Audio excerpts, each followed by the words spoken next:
It was already going to be a unique situation for Davis Carter before her first season of TU softball. The Trojans were coming off the best season in program history, and to make things even more interesting, Carter was the only freshman on that 2015 roster. I think coming in as the only freshman was a lot harder than I wanted to admit to myself.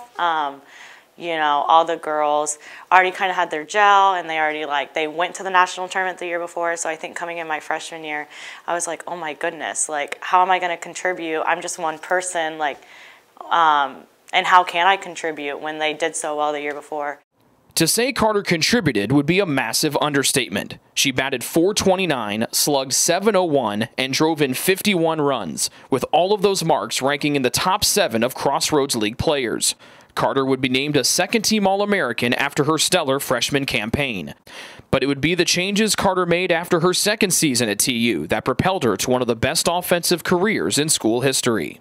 I think my biggest change was the pressure I put on myself coming in and having such a good freshman year and then really having a not-so-good sophomore year. I think I really had to make some changes within myself, and I think the biggest change was just remembering why I love the game of softball and going up there and just being able to have fun and not put any pressure on myself of I have to get so much batting average, I have to get so many home runs, but just going out there and like knowing that I'm capable, and then just going out there and laughing, and if I get out, I get out.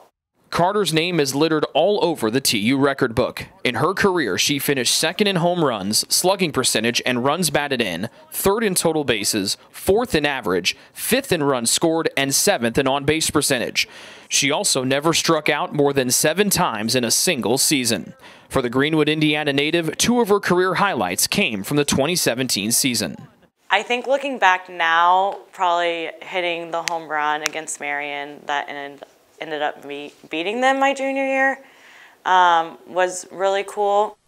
Castor at second, 2-2.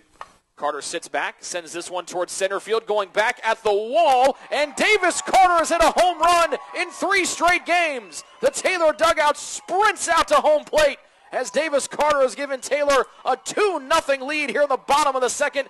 3 games in a row that Davis Carter has gone deep. But I think like as a team, it'd be going to nationals. In high school, we never made it out of our sectional tournament, and so being able to move past conference and into the postseason was like a really cool experience for, I think, not just me, but our entire team. That season would also give Carter a new classmate, as Cassie Kuzin would transfer in and become the starting shortstop for the Trojans. I was like, Coach, gonna bring someone in my class? I was nervous because, you know, she came to recruit weekend. She was kind of quiet. She was a stud. I was like, wow, like, this is going to be exciting. And when she first came in, you know, like I said, me and Cass are very different people. And I was like, she is not going to like me. I am loud where she is quiet. So I was like nervous because I was like, I don't want us to clash. You know, I want to get along. And so throughout the time, I realized that, you know, not only, like, she has strengths where I am weak, and, you know, vice versa. And so I was excited when she came in. She has done so much for our program. I wish she would have been here for 4 years. But, you know, I'm excited that I wouldn't want to go out with anyone else but her. Carter graduated in May, and even though she is no longer walking around campus or getting ready for a game at Gudekunst Field, the slugger takes a piece of Taylor University wherever she goes. It's cliche. God leads you the places. I said when I met with Coach B, I want to go somewhere where I can spend 4 years. That's what I did. And I realized it's a really hard thing to do, but I've been grateful for Taylor. With the Taylor softball team, Rick Johnston, Trojan Sports Network.